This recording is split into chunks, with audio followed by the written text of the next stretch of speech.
Teman-teman gimana nih? Ya, di sini gue ingin bercerita lah, Jar. Bercerita Tentang apa, tentang Sum? pengalaman kakek gue. Hmm. Jadi di sini pokoknya ada pengalaman kakek gue yang menurut gue ya Hmm. ini kayak nggak masuk akal sih. Sebelum kita cerita, jangan lupa untuk follow IG-nya Suma. Instagram gue @senjaya_5. Dan gue Novian Fajarta. Dan juga jangan lupa untuk subscribe Channelnya Suma Senjaya. Kalian subscribe tuh yang tombolnya merah. Jangan Oke. lupa juga apa, Jar?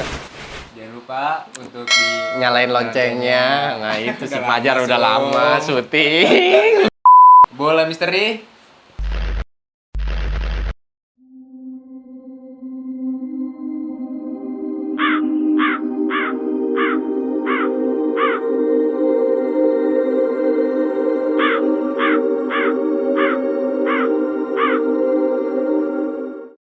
Oke, Ceritanya waktu itu nyokap sebenarnya cerita tentang kakek gua.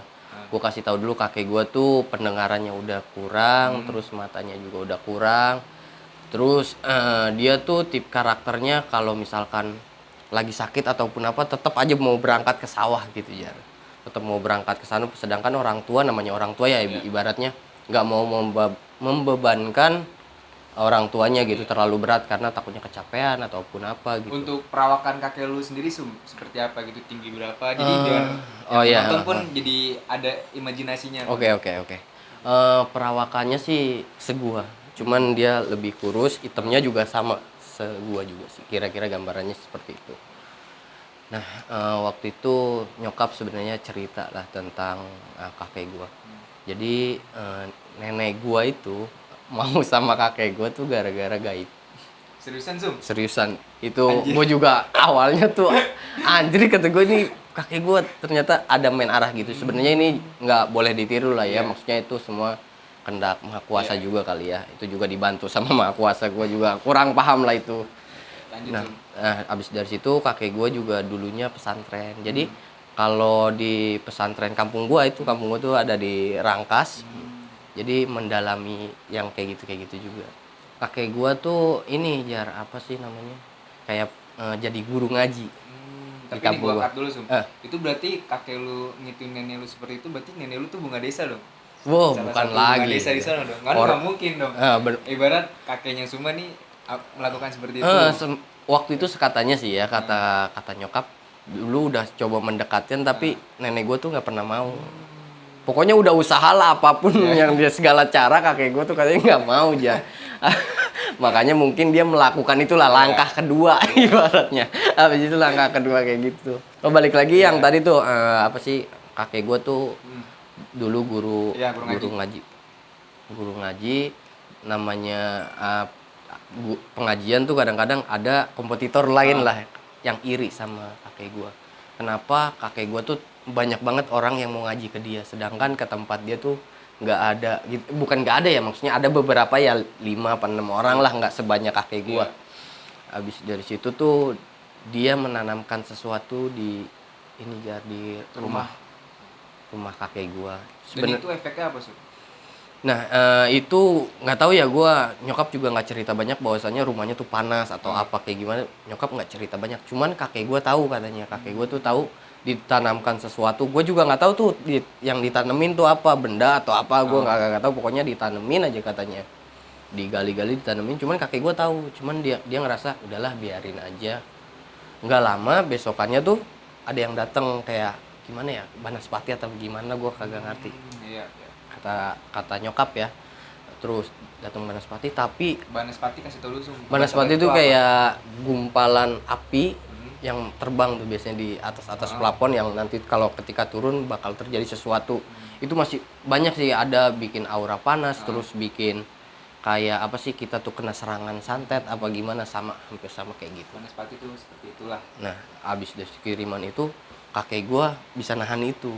Pokoknya secara gaibnya lah. Tapi besokannya dia yang sakit. Jadi ibaratnya mental ke dia. Oh, yang si pengirim ini. Iya. Tahu ke sebenarnya. Nah, kakek gua tahu orangnya siapa-siapa, tahu. Ya udahlah, dia biarin aja. Teruslah berjalan pesantren habis begitu. Nah, gue juga sempat ngalamin kegaiban yang dari kakek gua. Jadi waktu itu tuh di Lebaran tuh biasanya ada kurban gitu kan, Iya. dapat daging kerbau gitu. Dapatlah kakek gua dapat. Biasanya kalau di keluarga gua tuh bikin kayak acara apa? Sate gitu. Iya, sate terus bakar-bakar bareng lah sama saudara-saudara, temen-temen gitu kan. Pada bakar-bakar gitu ya. Habis dari situ nyokap bilang, katanya biasanya kalau orang yang baru pertama kali makan sate kerbau, bibirnya tuh bakal apa sih namanya? Melendung gitu apa gimana, bengkak lah, benjolan gitulah pokoknya. Iya, jontor gitu, jadi kayak jontor gitu. Nah, habis dari situ gue makan, emang bener jontor lah. Terus nyokap bilang, udah ke kakek aja. Ibaratnya minta syariat lah maksudnya. Itu gue ngeliat langsung disediain air sama daun kelor ditaruh. Itu daun kelornya seingat gue 2 ditaruh di mangkok gitu ya. Nah, kakek gue doa terus kasihlah ke gue, katanya suruh diminum terus dioles-oles juga tuh, dioles sama air itu sekali gue pakai besokannya jar langsung sembuh. Gue juga nggak ngerti sih gue sama kakek gue juga itu, mungkin dari amalan dia waktu di pesantren kali ya apa gimana.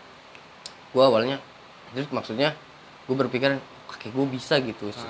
Emang dari sebelumnya tuh gue ngalamin dulu baru nyokap cerita lah tentang kakek gue. Di situ gue juga punya pengalaman waktu disunat sih jar. Waduh, apa nih? Ini parah sih waktu disunat. Jadi waktu disunat tuh gue di kampung, sunatnya di kampung. Terus kakek gue mau ikut lah ke tempat rumah sakitnya. Gak tau kenapa dia mau ikut sama gue gitu ke sana.